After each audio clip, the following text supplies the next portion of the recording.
여러분, 만약에 외계 생물학자가 지구에 파견되어서 우리를 관찰한다면 어떨까요?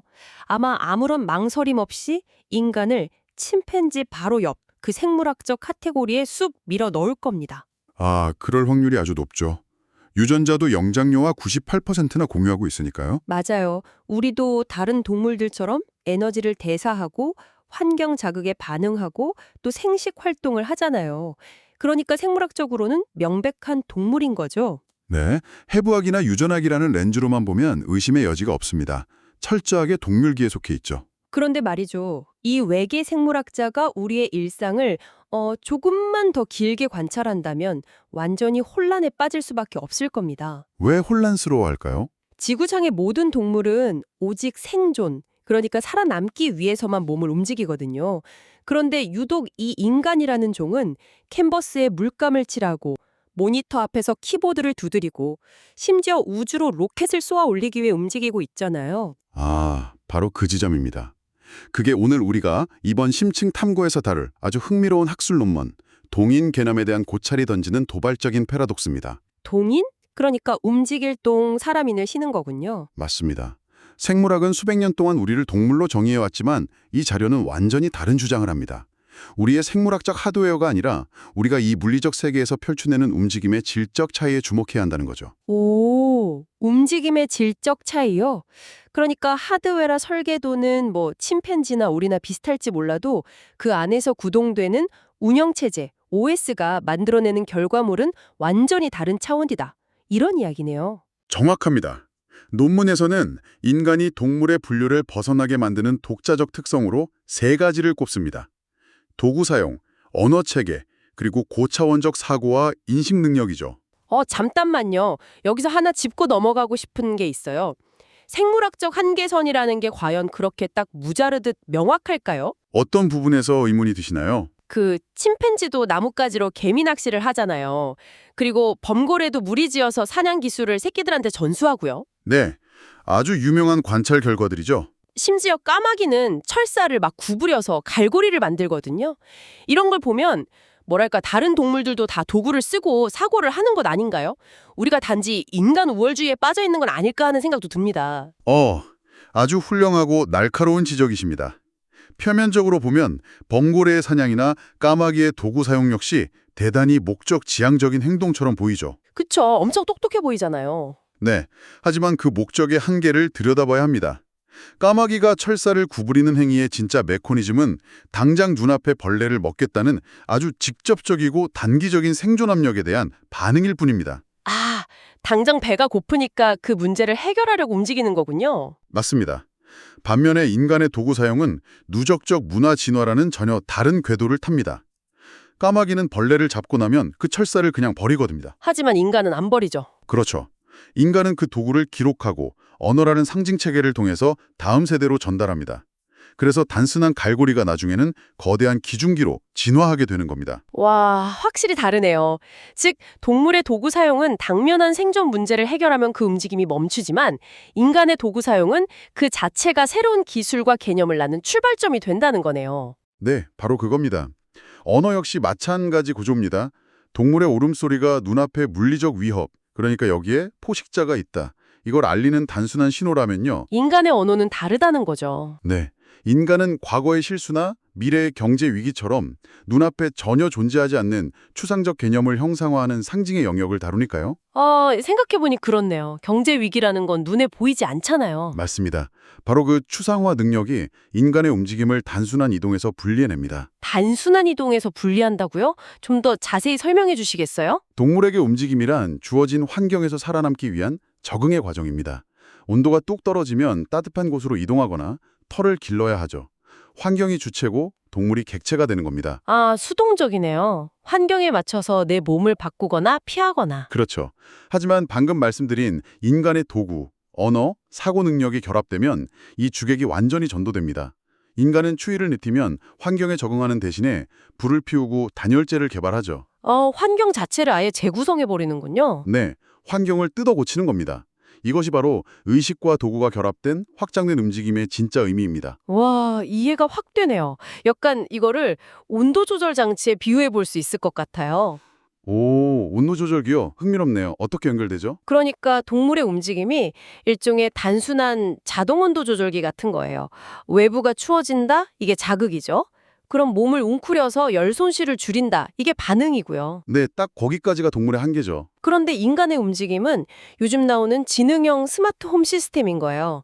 추위라는 자극이 들어오면 단순히 웅크리고 끝나는 게 아니라 막 기상 데이터를 분석하고요. 거기다 더 나은 단열 시스템을 설계하기까지 하죠. 맞아요.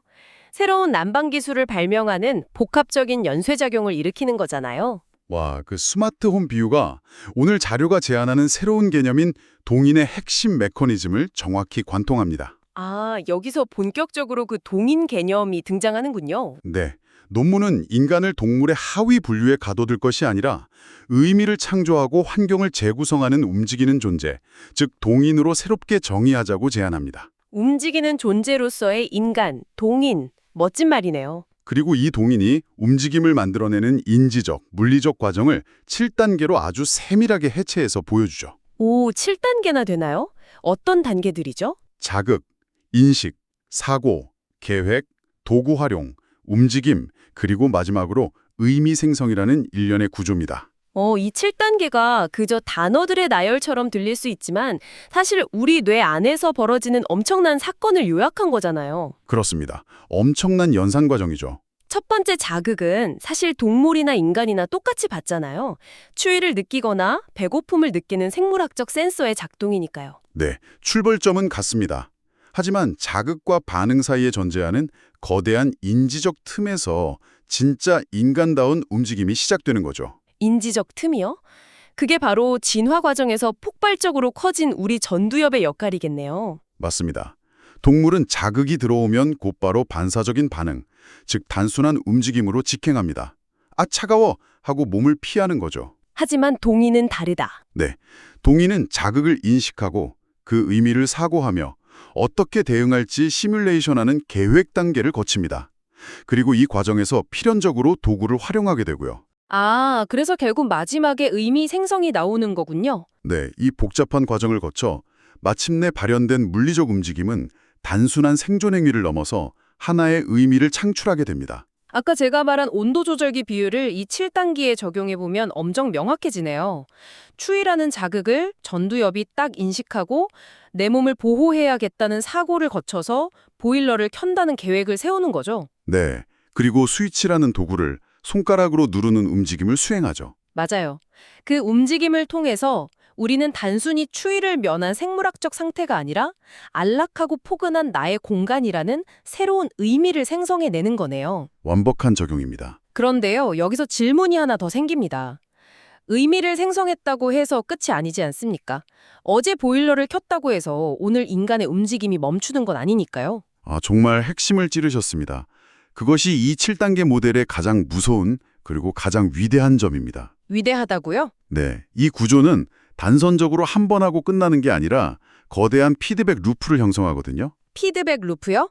계속 빙글빙글 돈다는 뜻인가요? 맞습니다. 한 번 생성된 의미는 그냥 공기 중으로 휘갈되는 게 아닙니다. 우리의 뇌신경망을 재배선하는 신경가소성을 촉발시키죠. 아, 뇌 자체가 변하는군요. 네, 동시에 언어를 통해 사회적 집단의 데이터베이스에 그 의미가 저장됩니다. 보일러를 켜니 안락해졌다는 의미가 사회에 축적되는 거죠. 아, 그러면 다음 세대는 그 위에서 다시 시작하겠네요. 그렇죠. 그리고 인간은 거기서 만족하지 않고 매번 스위치를 누르러 가기 귀찮은데 원격으로 제어할 순 없을까 하는 새로운 결핍을 스스로 만들어냅니다. 와, 결핍을 스스로 창조한다니 진짜 소름이 돋네요.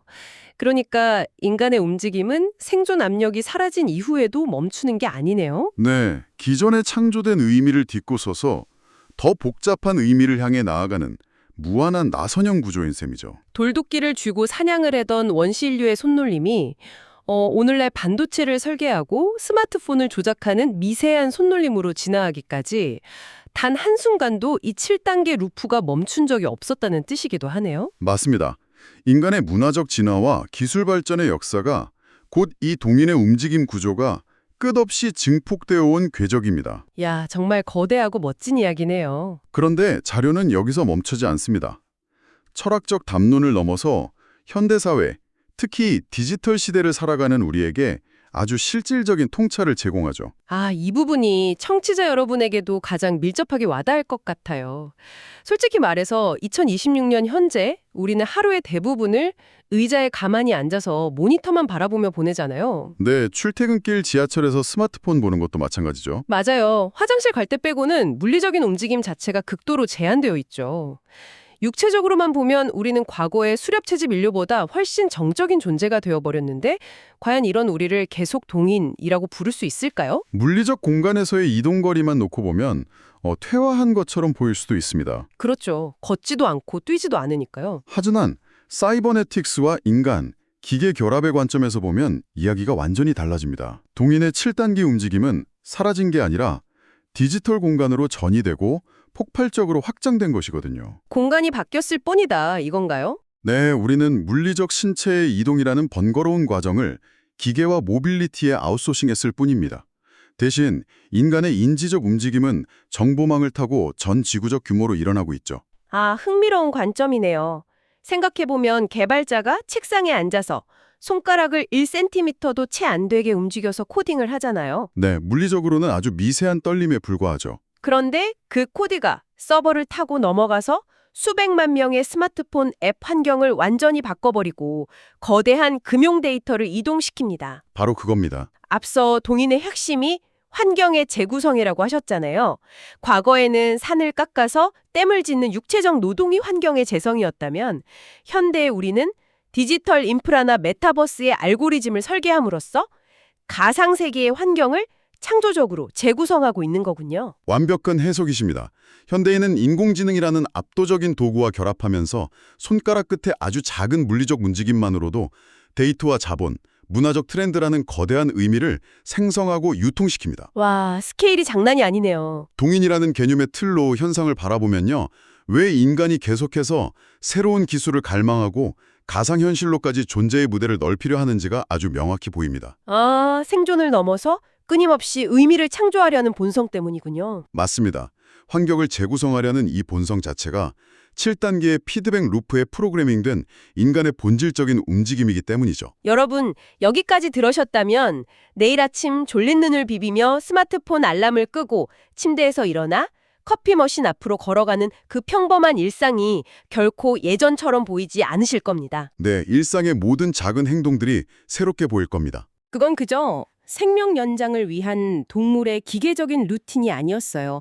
여러분은 매 순간 자극을 인식하고 고차원적 사고를 통해 도구를 통제하며 여러분을 둘러싼 하루라는 환경을 주도적으로 재구성해 나가는 거대한 동인으로서의 위대한 움직임을 수행하고 계신 겁니다. 이 논문이 주는 가장 큰 가치가 바로 그 지점이죠. 생물학적 한계라는 아주 좁은 박스에서 인간을 꺼내어 진화의 역사와 도구, 언어, 그리고 디지털 미래까지 관통하는 의미 창조자로서 우리의 위치를 정확히 재정의해 준 것입니다. 네, 움직이는 존재, 즉 동인으로서 우리 스스로를 이해할 때 우리가 왜 기술을 발전시키고 예술을 하며 이 사회를 구성하는지에 대한 근원적인 해답을 얻을 수 있네요. 정말 깊이 있는 통찰을 주는 논문입니다. 오늘 이 거대한 패러다임의 전환을 여러분과 함께 나눌 수 있어서 정말 짜릿한 시간이었습니다. 자, 그런데 여기서 심층 탐구를 끝내기 전에 청취자 여러분께 한 가지 묵직한 생각거리를 남겨두고 싶습니다. 어떤 질문을지 기대가 되네요. 우리가 동인을 정의하는 핵심 기준으로 단순 생존을 넘어선 의미 있는 움직임, 그리고 주도적인 환경의 재구성을 꼽았다는 사실 다들 기억하시죠? 네, 아주 중요한 핵심 조건이었죠. 그렇다면 만약에 스스로 사고하고 목적을 가진 계획을 세워서 물리적 현실이나 디지털 공간에서 의미 있는 행동을 수행하기 시작한 미래의 자율형 AI나 고도화된 로봇이 등장한다면 과연 어떻게 될까요? 그들이 인간을 지시나 단순한 생존 코드를 넘어서 스스로 환경을 재구성하는 피드백 루프를 돌리기 시작한다면 말이죠. 맞습니다. 우리는 과연 그들을 단순한 도구로 남겨둘 수 있을까요? 아니면 생물학적 유기체가 아님에도 불구하고 그 움직임의 질적 수준을 인정해서 또 다른 형태의 동인으로 새롭게 분류해야 하는 날이 오게 될까요? 정말 되를 자극하는 엄청난 도발적 질문이네요. 동물과 인간의 경계를 허문 자리에 이제는 인간과 기계의 경계를 묻게 되는군요. 어쩌면 진짜 그 새로운 질문이 우리를 기다리고 있을지도 모르겠습니다. 여러분, 내일 아침 여러분이 차 움직임을 시작할 때 이 질문의 답을 한번 상상해 보시기 바랍니다. 네, 스스로 답을 찾아가는 과정도 아주 의미 있는 움직임이 될 겁니다. 오늘 심층탐구는 여기서 마칩니다. 여러분의 일상에 깃든 모든 움직임이 새로운 의미를 창조하는 경이로운 여정이 되길 바랍니다.